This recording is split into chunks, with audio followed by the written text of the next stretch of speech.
Welcome to the Recovery Daily Podcast. I'm your host, Rachel Abasi. I'm a grateful recovering alcoholic and stroke survivor. I had a really fun evening last night. I was interviewed by a gentleman who runs uh, an internet radio station called Stroke Warrior Radio. And so that episode is going to be posted soon. I don't know when, but he also invited me to come back. It was really a fun conversation. He is also in recovery, dual recovery, so same as me. And it was just great. I talked to him about how much I have found a similarity between recovering from alcoholism and recovering from stroke. And he was right with me. He was like, yeah, there's, at least 9 steps that can apply directly to stroke recovery.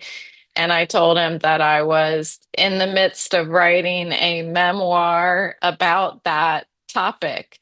And so he was interested in that. He has invited me to come back, as I said, but he's also invited me to have my podcast play on his radio station. So that's really exciting.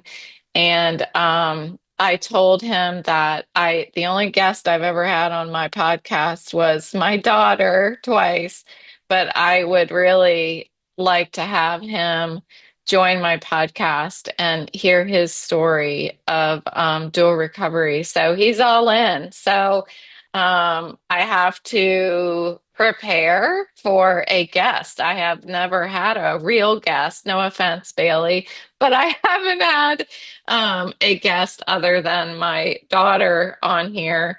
So I'm going to have to figure out how to do that, prepare some interview questions and such. So that'll be fun. I'm excited. I'll let you know when that's going to happen. Today's topic is we're going to go back to the beginning and we're going to talk about step one. That's it. We're going to focus on step one. I don't think I've really had an episode that I've focused just on step one itself and told my version of my step one, which I had written out years ago. So I pulled it back up and wanted to share about what my perspective was when I did step one. And since I haven't like reread it before I hit record, so we're gonna go back and just see what comes up. So step one is admitting powerlessness over alcohol and and that our lives have become unmanageable. So I recognize that there are two parts to this. One is that I can't control my drinking. When I have alcohol, I just want more. I have an obsession of the mind. Like I as soon as I have a drink, I lose all control. And then the second part is because of that, my life has become manageable. So I've split it up into two parts. And step one is not about making myself feel bad about myself. It is actually quite the opposite. It is opening myself up to um, having the willingness to learn new ways of thinking. So when I learned about the principles of AA, um, I start being introduced to the idea of being more comfortable in my own skin. And when I improve my relationship with myself, I am able to work on my relationship with other people. And in time, life seems to not be so overwhelming but it starts with accepting help. So practicing step one is easier when I use the serenity prayer in the background of that. So there's a lot of things that are tools that I work into the step. So knowing that I can't control people, places, and things. And over time, as I continue to repeat the Serenity Prayer over and over and freaking over again for years, I start to gain that wisdom to know the difference. I can't control anything outside of my fingertips. I can only control how I respond to people, places, and things. And working the steps, I am able to practice pausing and turning my reactions into responses. My only responsibility when I first started to go to meetings was to keep coming back. It was simple, but it wasn't easy. I had to keep coming back. And even though in the beginning I kept drinking, I kept coming back. I wasn't consistent, but I did. I showed up. And every time I showed up, a seed was planted without me even recognizing.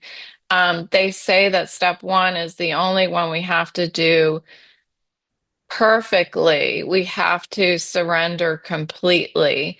And this morning, in my first meeting, we read step one out of the big book. And what stood out to me this morning was somebody shared, you can't just work this out in your head. And during that period of time that I was trying to just work it out in my head, and that involved trying to only drink after 5 o'clock, only drink beer instead of wine, and try to manage my drinking. That was me trying to work it out in my own head. But I was unhappy. I was miserable trying to just drink less or try to go a day without drinking was a miserable experience. Um, it wasn't until I admitted my life was unmanageable, and it didn't become unmanageable until it became unmanageable. I kept trying to work it out in my head, and life just kept slipping from between my fingertips. And eventually, life was unmanageable. Eventually, I was able to see that I was quietly committing suicide. That's exactly what I was doing. And I began to be able to see that when I looked in the mirror. So, a lot of people drink for the same reason, to relax, to have fun, to feel accepted, to be a part of a group. Um, we don't think, at least I didn't think about I didn't even have an inkling that I could get addicted. I was already addicted and did not even understand the concept of being addicted. I didn't know anything about AA ever. I never knew anything about AA until I got a, DUI. And in order to reduce my DUI to reckless driving, I had to do several things. And one was to go to an ASAP class. And so I would do that every Saturday morning. I was in college at the time. And I had to go to some AA meetings, and that was my introduction to AA. And I remember going into the meeting, and I remember well-known guy in my high school was sitting in the front and he was leading the meeting. And I was like, oh, that poor bastard. That's what I was thinking. It's too bad, it's too bad that his drinking got out of control. That's what I was thinking. I didn't get it at all. And the more that I was drinking and the more that over my lifetime until I was 42 and finally stopped, um, I I started to try to, or the more that I was drinking, I was trying to work the things out in my head, like I said. So I would think things like, I would start to see, like, maybe I drink more than my friends, but that was a badge of honor. I can drink more than all of these dudes. Um, I had case day at college one day, and me and all of my friends, which were guys at the time before I joined my female fraternity, um, we decided we were going to have case day, and I was the only one who finished my case. I was the only one. And there was one guy who was right up until the end. He was doing it, but I think he didn't finish. But I did. Everybody was passed out, and I finished, and I was proud of that. Again, it was a badge of honor, and I used to talk about it as such. Um, any problems that I had in my life, I figured it was because either I am depressed or I have other issues. Or that person has issues, that I'm dealing with. But I never quite thought, oh, maybe I should take a month and not drink. I had some friends that did that. I never thought that. Um, I blamed my drinking on an unhappy marriage. Um, I thought that it was normal to come home from work every day and drink a six pack. Um, I had a hard time waking up in the morning, but it wasn't something that I was going to change. When things started getting better in my life, I'll get my drinking on.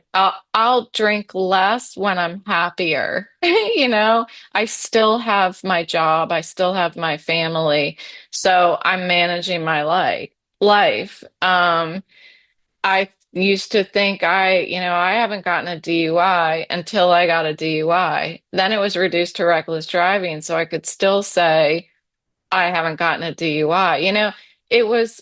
I just kept trying to remold it like clay. I just kept trying to remold it into a different shape and size, but the problem was always there. And my attitude towards everything, I feel like I was um I was fairly positive. Like after I graduated from college, it's interesting because I'm thinking of how I felt very positive, but I'm wondering if I only felt positive when I was drinking. That's why I was drinking, because I remember situationally, I remember being sad all the time, like feeling like, um, I didn't date in high school, and I was drinking then, and I was only hanging out with guys that would drink with me. Um, anyway, My alcohol dependency, I feel like it started when I was in high school because I remember thinking, I just need alcohol. It wasn't like I want to drink, it's that I need it. Um, there were other people who drank like me during occasions like parties and stuff.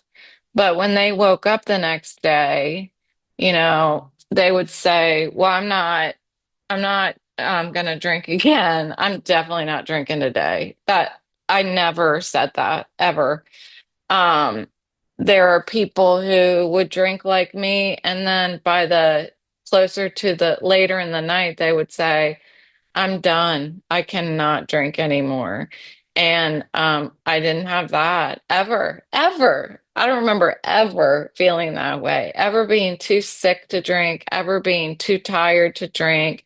Um, Once I started, I could not stop. And they say professional medical field say that it's because my body has a different reaction to alcohol than other people.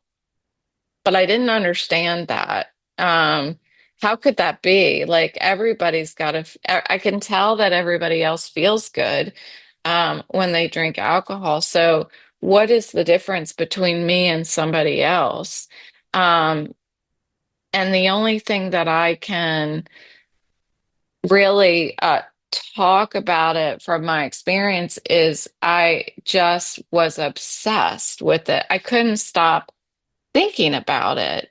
Um, if there was alcohol in the refrigerator and I didn't have one in my hand, I couldn't think of anything else. I was just focused on the fact that I needed to get myself one of those, and it would happen. It would definitely happen. I would not remain. Either I had to leave if I couldn't have one of those, or I would figure out a way to have it. Um, so that's part of my body reacting differently. And I read the book Under the Influence, and it's a great book that, for me, it clearly explained the disease of alcoholism and the body's increasing dependence on it. It gives a clinical explanation of that physical powerlessness. So, step one, admitting powerlessness over alcohol. Um, my body or my mind had to recognize what was happening in my body. Yet the disease itself is trying to convince me that I don't have a problem because it doesn't want to cut off that feed of alcohol. Um, just like I can't control that I had a stroke, just like I can't control that I have chronic depression, anxiety, and post-stroke, just like I can't control the headache that I have every day. I can't control the fact that I'm an alcoholic every day. Um, just like having hazel eyes, I am an alcoholic and I will always be one.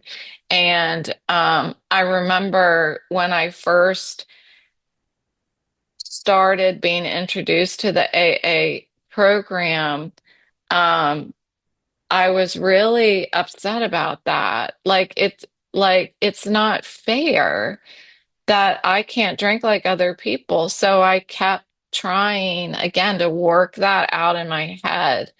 Um,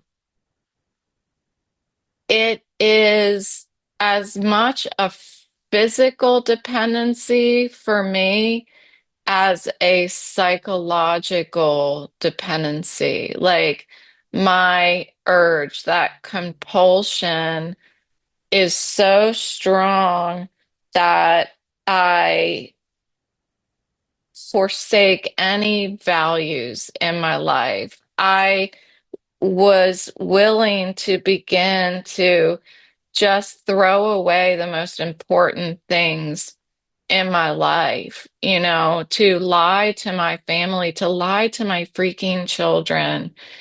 I just, it really makes me sad that that was the desperation that I felt for alcohol to lose my job, um, because I was an alcoholic. I mean, it, aside from how this company, not the one that I just worked for, that I left in with my medical retirement, but the company that I worked for prior to that, when I first went to detox, um, they can say that they were giving me a severance package because I wasn't going to move to the headquarters. But all of that started because I had a drinking problem and I went to detox. And that's when they were like, she's a risk to our company. She's a risk and we need to either bring her in that she's under our noses or we need to get rid of her.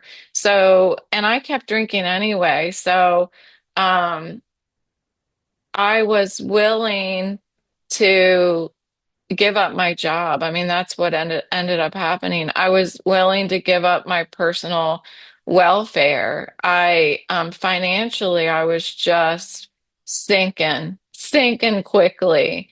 And I really had lost any respect for myself. And it was all just to satisfy the urge to drink.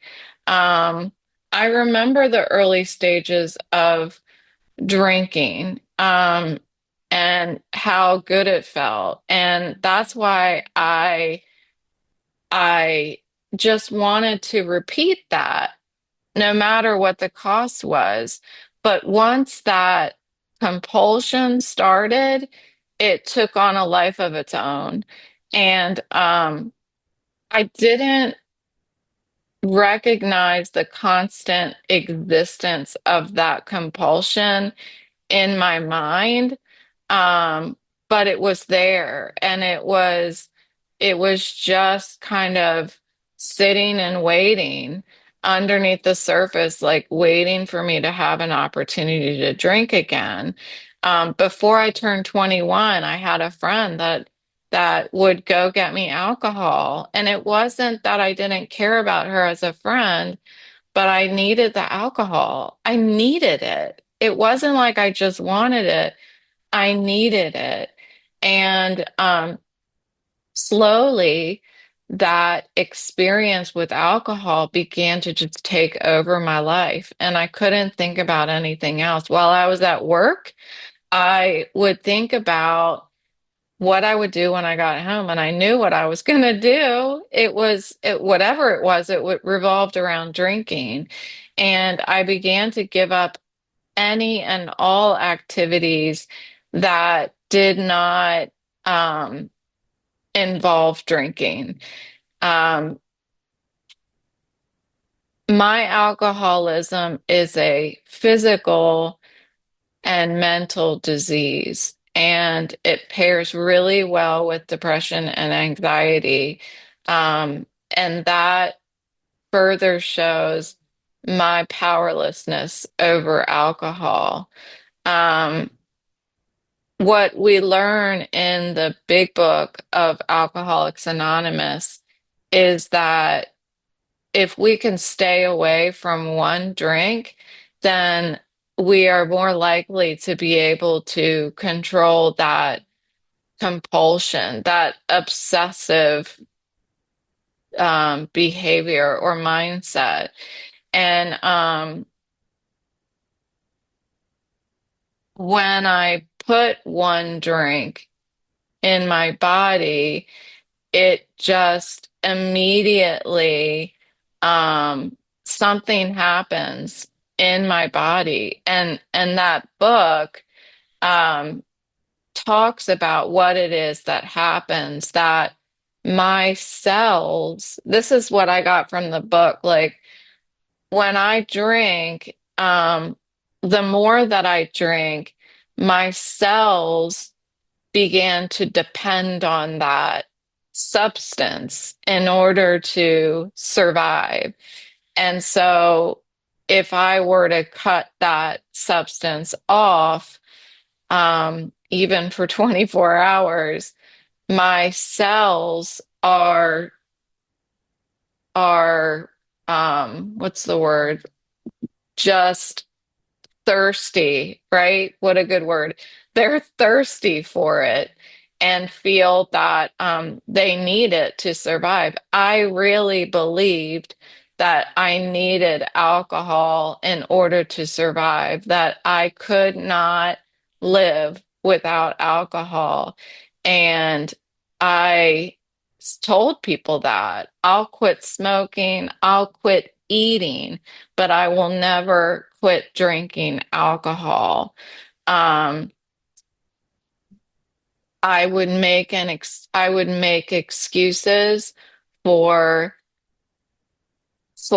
not showing up to things or not being present for other people because I needed to drink. Um, the stresses of my daily life um, became a result of my drinking, even though I thought that the stresses in my life were being managed by my drinking. My fear became all consuming. And it got to the point where I simply was afraid to leave the house. And that is even more proof of my powerlessness.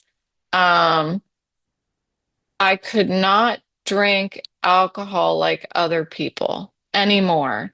Um, I couldn't drink and I couldn't quit. And so I got to the point where, and I've said this before, it's such a pivotal moment that I remember when I was in a drunken stupor, looking in the mirror and saying, "You're already dead." I was committing slow suicide. I really was. Um, I was practicing the definition of insanity. That powerlessness, like I just kept going back, thinking that something would change. I kept going back to alcohol because it was all I had. And it was progressive. It was destroying me mentally, emotionally, and physically. Spirituality was not something that was in my life, nor did I understand what it was. That word, I think, was never spoken out of my mouth until I got sober. Um, what I did learn, and again, it wasn't obvious to me, but each drunken stupor was worse than the one before. Um, there was some just, I'm just like ashamed to even think about some of the situations that I put myself in. Um, and how can I possibly be in the middle of that and doubt my powerlessness? Um, I didn't know what to do. I heard what people were saying in the meetings, um, but truly didn't believe that they understood my drinking behavior. They didn't understand the desperation. I get it that they were talking about powerlessness. They were talking about, everybody's smiling in there. If you want what we have and stuff. And I was like, they don't get it. Like, there's no way they were as miserable as I am right now. Because how does one be in the place that I was and get to be happy again? Oh, I have to sneeze. Hold on. Excuse me. I think that's maybe the second or third time that's ever happened. Thank you. I heard you say bless you. Thank you. Um, so, um, a common thought is that willpower is what is needed to control drinking. And that's where I think about people getting mad at me. I remember my brother telling me that I needed to stop. I remember my mom telling me that I needed to stop. Um, I couldn't. You know, how do you articulate that? I can't stop. The response is, yeah, you can, just don't pick it up. Yeah, you can. Um, so I tried these different things. I tried the controlled drinking that I talked about. Um, it just, none of it worked. I tried the not drinking for a week. But the obsession stayed there the whole time. I mean, it's misery. It's really misery to not be able to satiate that compulsion. And so I really was forced, not by a person or other than getting my DUI and having to go as a requirement of changing my DUI down to a reckless driving, I had to go to AA. But I didn't go back for years after that. After I got what I needed changed for my unfortunate legal problem, I didn't go back. Um, I didn't go back until I was forced from a situational standpoint. I didn't know what else to do. I was pushed up against a point that I was so hopeless that I thought, okay, I'll try anything. And even when I decided, okay, I'll try anything, um, and I ended up going to AA and I ended up getting a sponsor and stuff like that, I still wasn't willing to try anything. Willing to try anything for me meant I'm going to show up and I'll listen. Um, and it needed a lot more than that. Um, it needed me to do everything. I I was not responsible for this problem. It's something, I was thinking this disease happened to me and it's unfortunate, but I don't have to do any work. Like everything I've ever done in life, I do it halfway and I'll just do the AA thing halfway. I'll show up, I'll get a sponsor, but that's it. I mean, maybe all these other people need to go to meetings every day. Maybe these other people need to do all this other stuff, but I should be able to just show up and and retain what they're saying, almost like it's a class, you know. And I did school drunk. Why can't I do AA drunk or half-assed? And well, you know how the story goes. Those of you who are lifetime listeners, I I had to eventually be willing to do everything that was suggested of me. I had to go back to detox. And I had to go see an addiction therapist, and I went for 2 years. I needed to get a sponsor and actually call her. I needed to meet with my sponsor and go through the steps. I needed to meet people out of the meetings so that I start building relationships with people who are sober so I can observe how they have fun without alcohol. Um, Once I was able to admit that powerlessness, I truly admit that the powerlessness and that's that last time being willing to take all suggestions, there is this underlying anxiety that wasn't there anymore.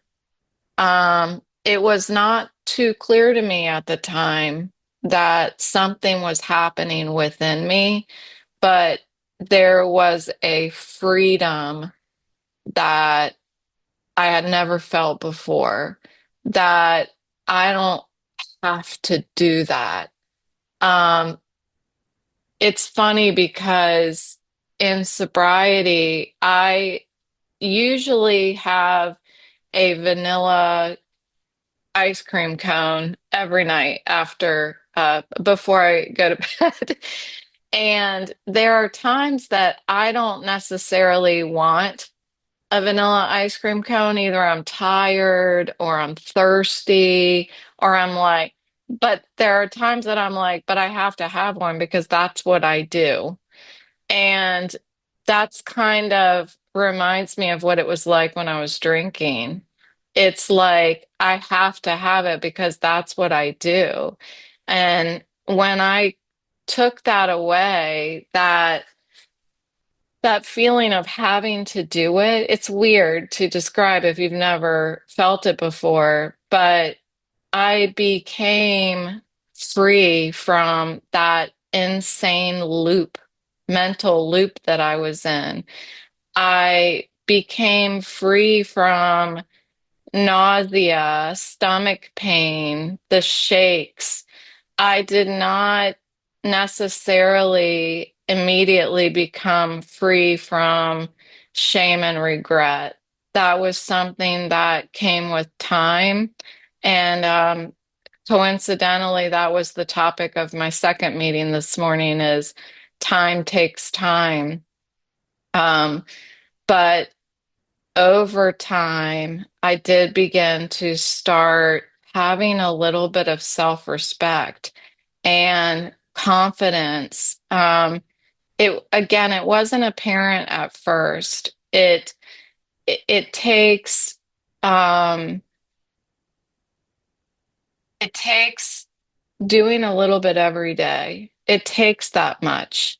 For me, I began to slowly gain interest in other things around me um, by not just physically abusing my body in that way by putting poison in it. My digestive system began to work properly. I thought my digestive system, like, I thought it was a lost hope. Like I had tried being gluten free and all kinds of stuff because I thought that's what my problem was. Um, because I continued to just want to blame everything except alcohol because I wasn't willing to stop drinking. But it turns out that my body began to heal. I actually have a copy of my license from before I got sober and after I got sober, and I kept them because it is an unimaginable difference between what I looked like before I stopped drinking and what I looked like after I stopped drinking. It's completely fascinating. I should actually post that on social media. I see a lot of people post their befores and their afters, and I was thinking, I don't know that I have a lot of befores and afters, but that's one that sticks out in my head. Um, I also stopped lying to those beautiful children of mine and started feeling that's why a lot of that anxiety started lifting because I wasn't breaking promises to the people I love. And I started being able to not make excuses to not show up because I needed to be near alcohol or have alcohol, or show up and be hiding alcohol under my driver's seat of my car. Um, when I admitted powerlessness, I was giving up, and I didn't notice it at first, but I was giving up misery and pain and shame and guilt and discomfort and sadness. This is all stuff that the big book talks about, but I had to experience it, and I experienced it by coming back. That's it. I just kept coming back and listening and trying not to pick up a drink. And it happens over time. I I learned how to concede to my innermost self, as the big book says, that I was an alcoholic. And that was step one.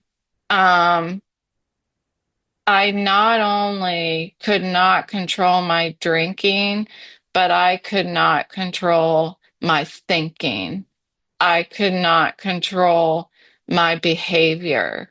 Um, as an alcoholic, admitting that that I can never drink again safely, I will never regain control of that which I had lost towards the end of my drinking. So that is what that concession is that this is it. This is going to be a new way of life. And in the beginning, that made me really sad. It did. It made me really jealous of those people around me that could drink.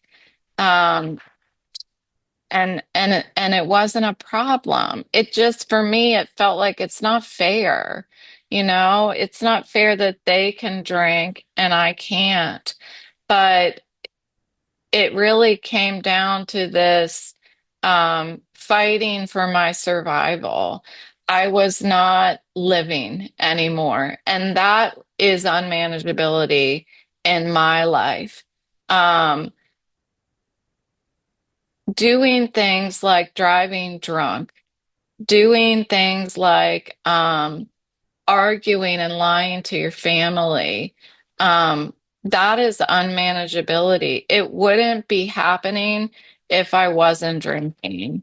And that is something that I wasn't willing to admit, but I knew deep down that that was the truth, that all of this wouldn't be happening if I could just stop drinking. But I can't, you know?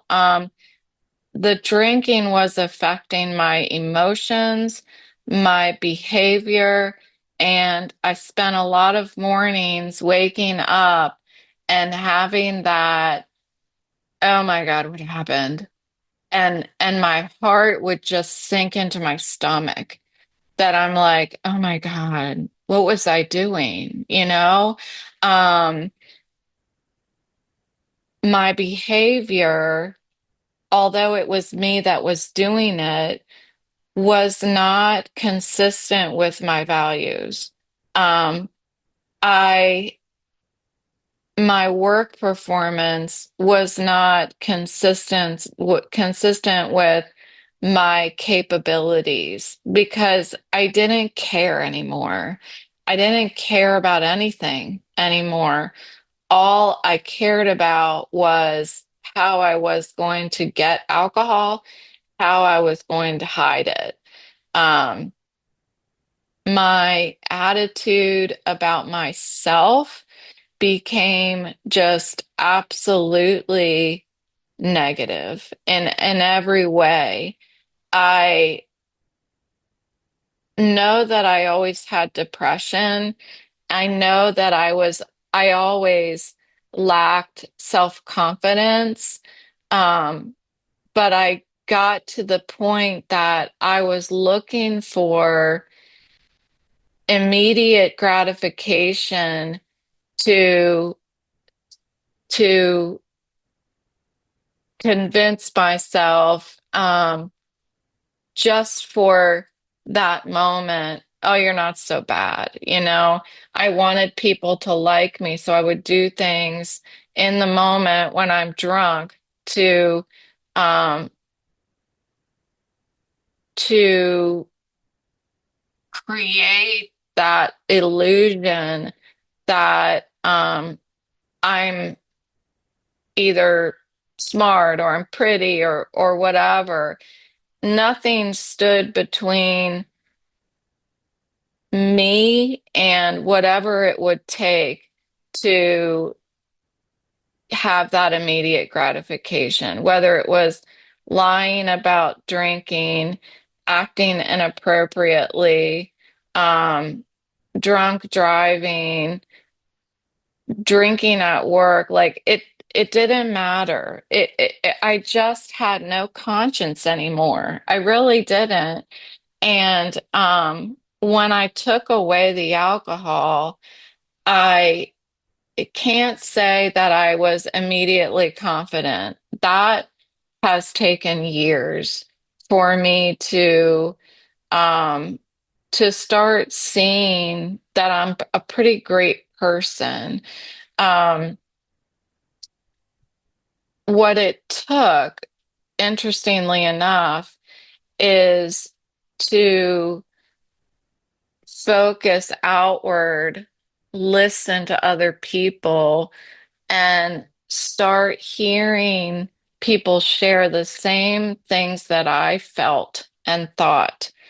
And I can look at them and say, well, they look great. They don't look like they were ever in the situation that I'm in, or that they ever felt self-centered, or that they ever overreacted or were obsessive or fearful, but yet they're saying that they did, and they're so confident and well spoken now.